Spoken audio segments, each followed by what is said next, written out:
Hello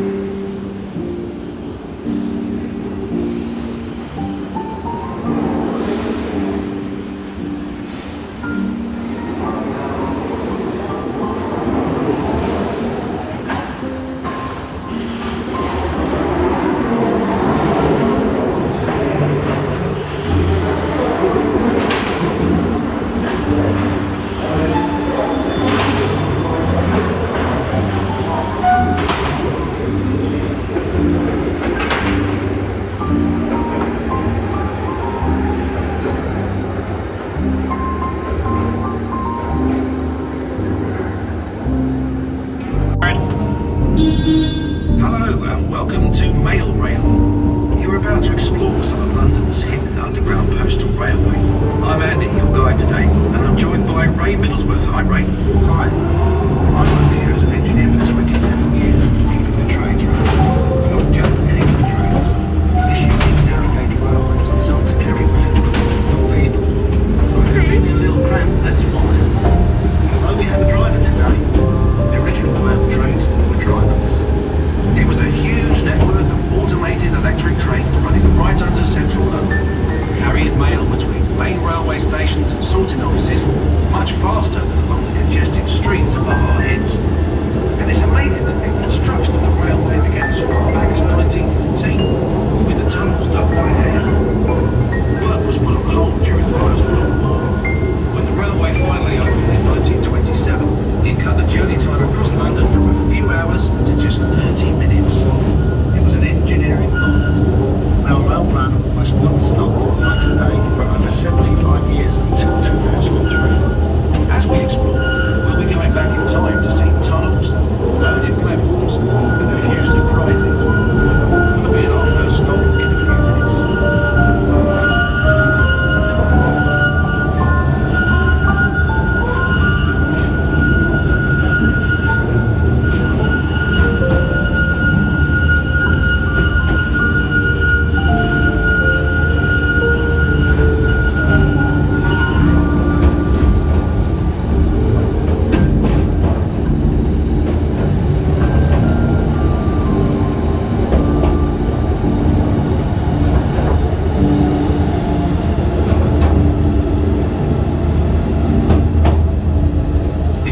Sandbags just then. Ray, could you tell us about that? Sandbags on the line.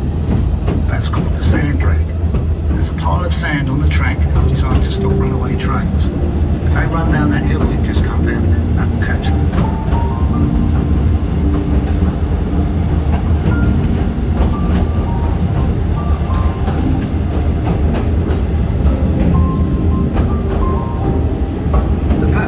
To see looks much as it did on the day it shut down in 2003. Ray, can you describe it for us?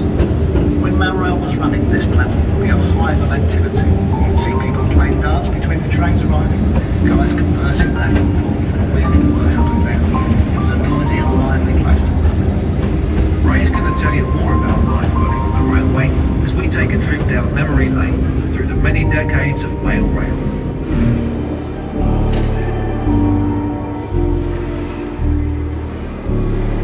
Under Mount Pleasant sorting office, heading east to Whitechapel.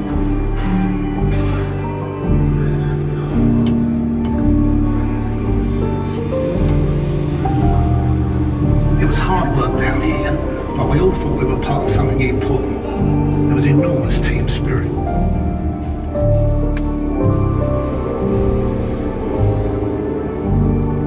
We seemed to get ourselves in the news a lot in the 90s. It didn't hurt that Bruce Willis made a film down here called Hudson Hawk.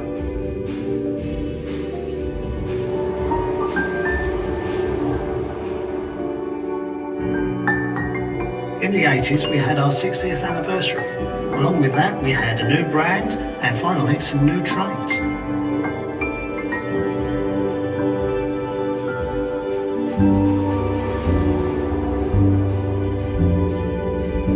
I'll tell you two things that sum up the 70s. Postcodes made life a lot easier, and strikes made life not so easy.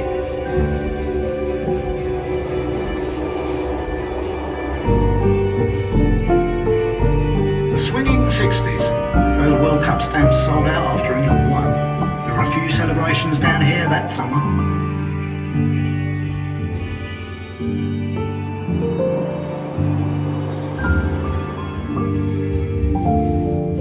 In the 50s, air travel became much more common, and so did airmail, and that meant even more of it travelled along the railroad.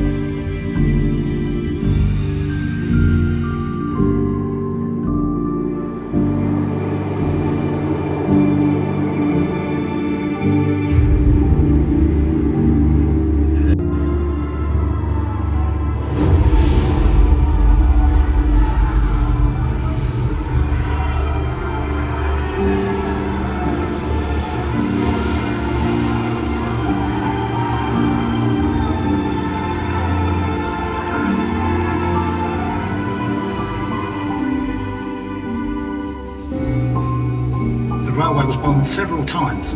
This station suffered the most damage when it was hit in 1943. Amazingly, the railway was back up and running the very next day. That reflected how vital the railway had become.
Station, where mail was transferred to the main railway network. Further down that tunnel, it looks like a maintenance crew is checking the flood barriers. This side's good. What's that like? Big heavy steel doors that close it off. During the railway's construction, 10 men scrambled to safety when the nearby River Fleet broke into where they were digging. The barriers here were installed later, after the war, but they've never had to be used. Ray, there's something else here that people might be interested in. Can you tell us about that? When we move off just up ahead, look down towards the track. You might catch a glimpse of the train graveyard where disused trains are stored. I must have worked for all of them at some time or other. Uite pe jos o să vezi o gaură și o să vezi un tren vechi. Stai să vă arăt.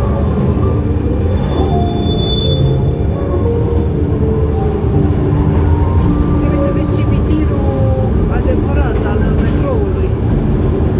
Pe jos e o gaură.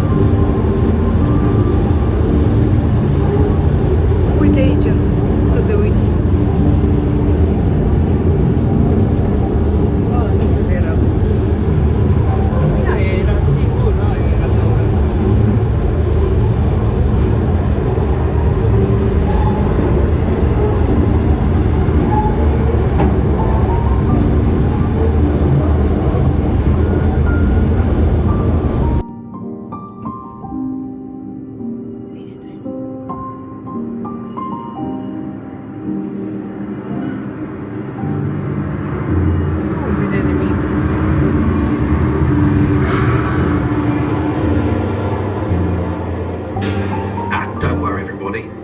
Just a power cut.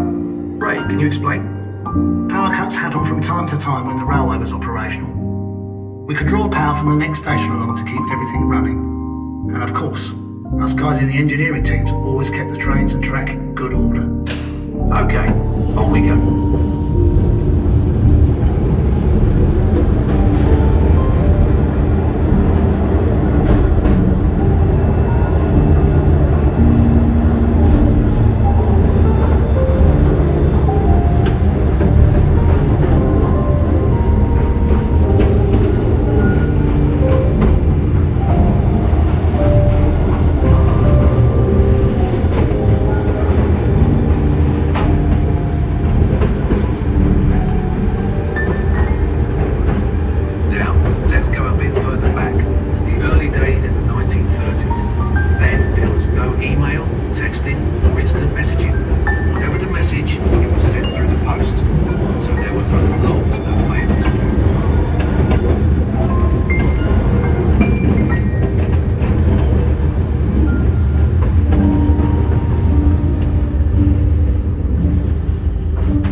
Trainloads of mail arrived at every station, every few minutes, with less than 60 seconds to unload and reload. Let's follow a few of those letters. This is the Colonel. He's writing to the famous poet W.H. Auden at the GPO film unit. This is Kathleen. She's keeping in touch with her sweetheart in the Navy. And this is Mary. Her letter is very special because it's going to a princess. Darling bird, that lady is keeping you away from it for far too long, and everyone says the war's coming. I do hope they're wrong. Dear Mr. Porter, I think I've carefully expressed my admiration for your work on the recent film about the Nashville postal trade. Dear Princess Elizabeth, I am sending you a birthday card because my birthday is on the same day. I hope you will enjoy living in Buckingham Palace. I wish my daddy was the king like yours. Does he wear his crown all the time?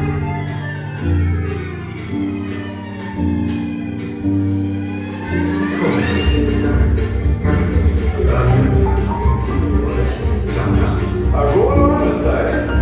Must be cool. In you go.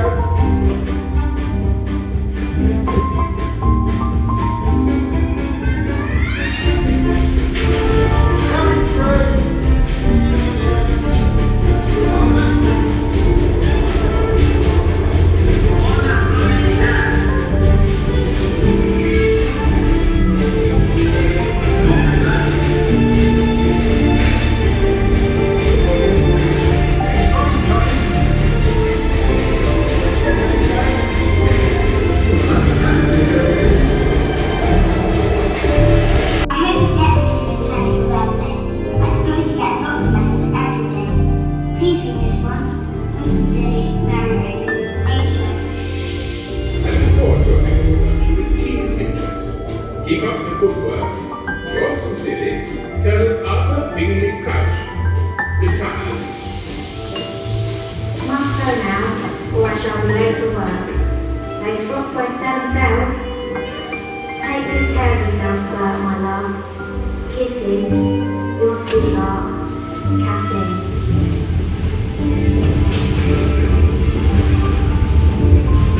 So those 3 letters all got delivered quickly and safely.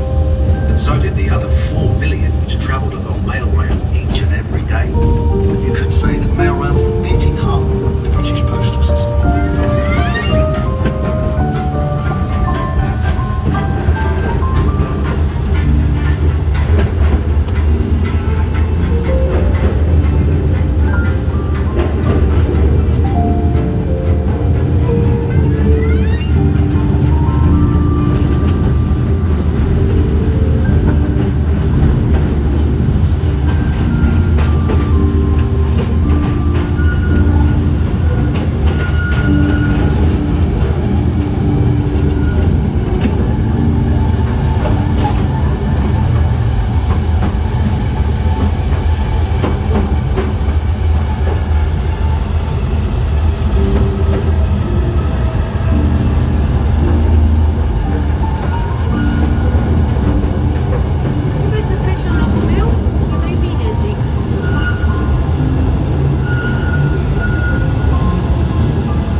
Welcome back, ladies and gentlemen. If I could just please ask you to remain in your seat.